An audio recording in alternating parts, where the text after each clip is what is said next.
Greetings once again, guys. Just got out of the official Sydney premiere of the brand new film from Lucasfilm and Disney, and that is of course The Mandalorian and Grogu.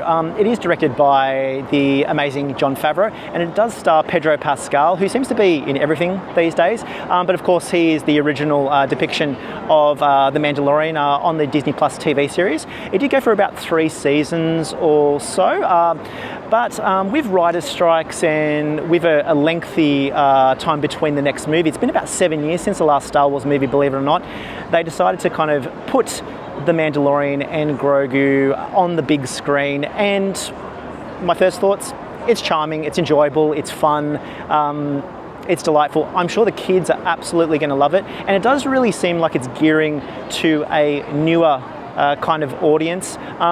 There's lots of cuteness in this film, undeniably. A lot of that's courtesy of the puppetry of Grogu, who is essentially Baby Yoda, if you don't know. But it's just wonderful they've kind of made that character come to life. Very much focused on the practical kind of effects of that. A lot of puppetry, not a lot of CGI with that Grogu character, which is really wonderful. It's kind of so endearing the way it's done. A little bit kind of mechanical in some ways, but in the same way CGI kind of takes you out of a moment, the kind of puppetry and practical kind of effects involved with Grogu does pull you into that, which is kind of marvelous. Pedro Pascal is great as well. He has his moments. Obviously, a lot of his face is covered up in the movie, which is completely understandable considering his character, but he does a fantastic job in delivering what he usually does. But the Mandalorian is kind of a fascinating character. Whether it's the armor or whether it's just kind of mystery around that character, I'm not sure, but it is a cool aesthetic that Star Wars brings, whether you've got characters like Stormtroopers or Darth Vader or the Mandalorian, just Boba Fett, just that kind of mystique around those characters. Jon Favreau comes to this once again. He's very much leaning into different genres. He's not trying to reinvent, like other Star Wars movies most recently, he's not trying to reinvent what's gone on before, but he is picking genres that influenced the original Star Wars trilogy in many ways. For one, I picked up a lot with Westerns. That's kind of very much big in this. There's even a bit of neo-noir, kind of in the vein of Blade Runner in certain sequences, particularly some of the locations that they travel to as they're on this quest for their bounties. It really does feel like a Western, and there's kind of like, you know, imagine wanted posters and Mandalorian and his companion Grogu are going out to kind of collect these bounties, and of course you've got this Imperial threat and plot as it's developing after the rebellion has kind of taken power essentially from the Empire. It obviously is in the timeline just after Return of the Jedi and obviously after the TV series.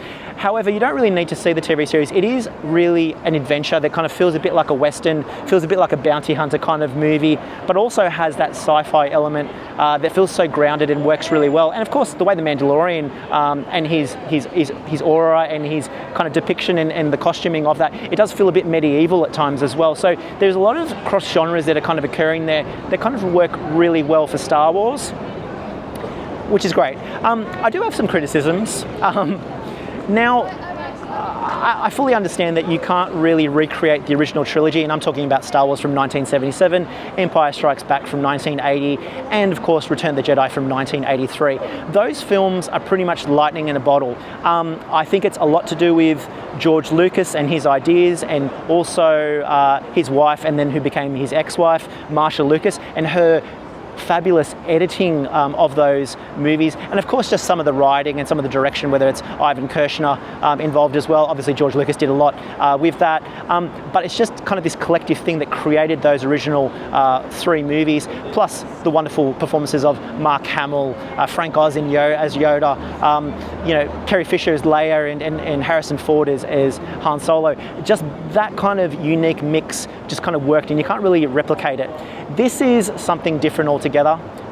But I do have criticisms. They're trying to make it Star Wars, but at the same time, it's trying to make it not part of the major kind of Star Wars movies. There is an opening credits crawl in some ways, but it looks kind of basic. I just figured if you're going to do it, you may as well just do it with an opening crawl like Star Wars and just make it feel all like Star Wars. I get it's not kind of part of the Skywalker kind of timeline or the main storyline.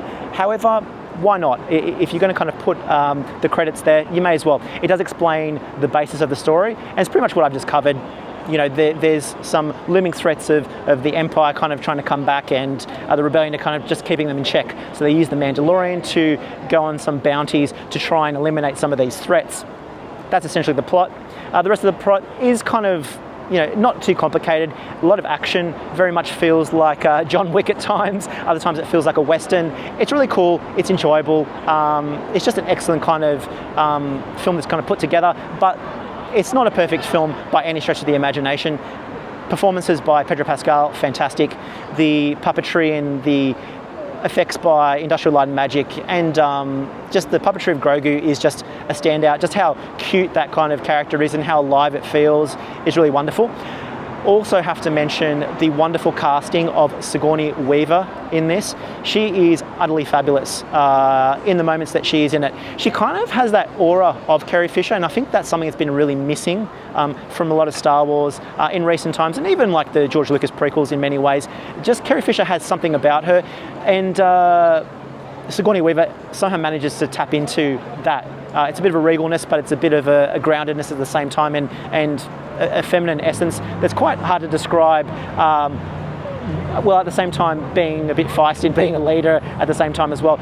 Sigourney Weaver is just fantastic in this. I thought she was great. The rest of the cast, probably not notable to mention, because there is quite a few surprises. There's quite a few cameos in this that I won't mention.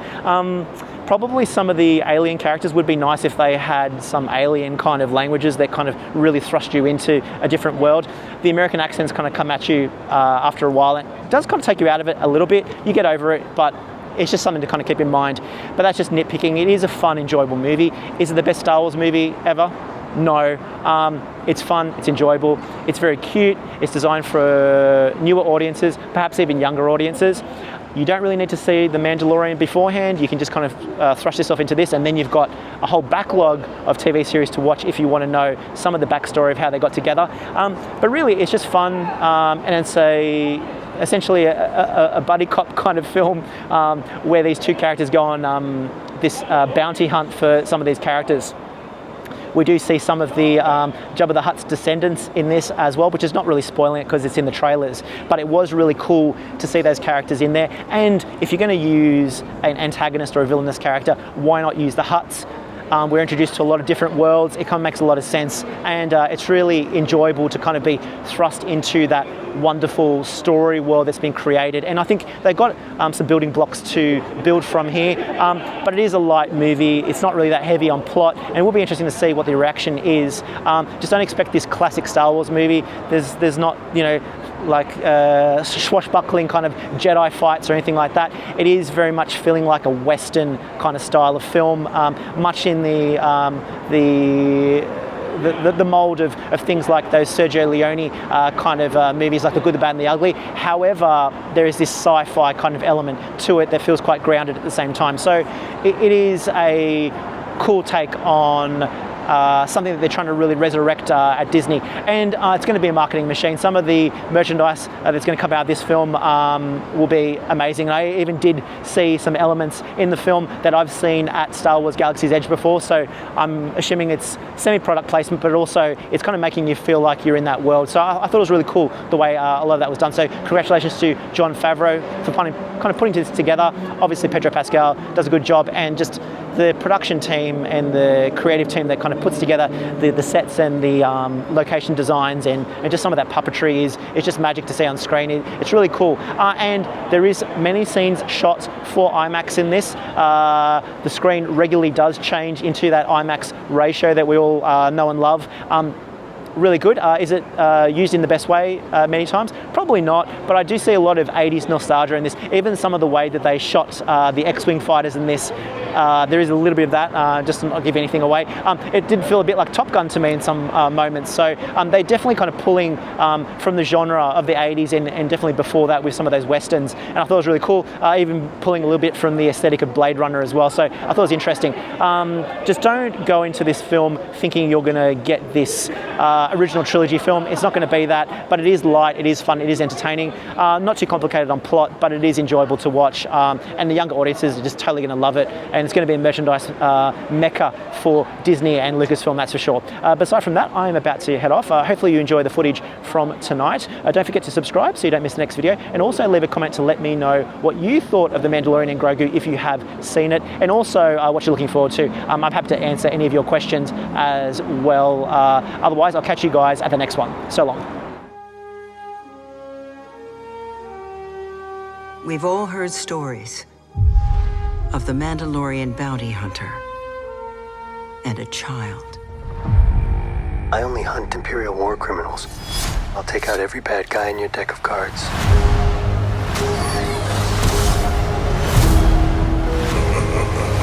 This isn't about revenge. It's about preventing another war.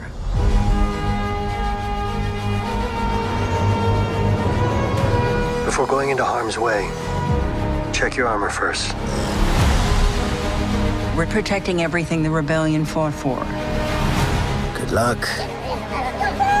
You're gonna need it. Hey! Oh, the horrible baby. The bad baby.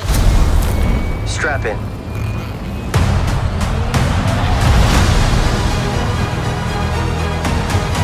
We need a professional. Hang on. What happens when you're not there to protect him? You good?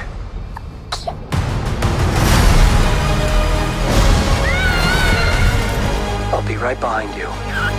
Go! Go! Mandalorian, you will suffer. Then it will be his turn. Monsters. The old protect the young. And then the young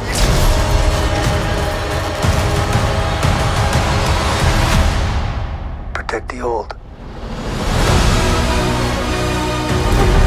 It's time.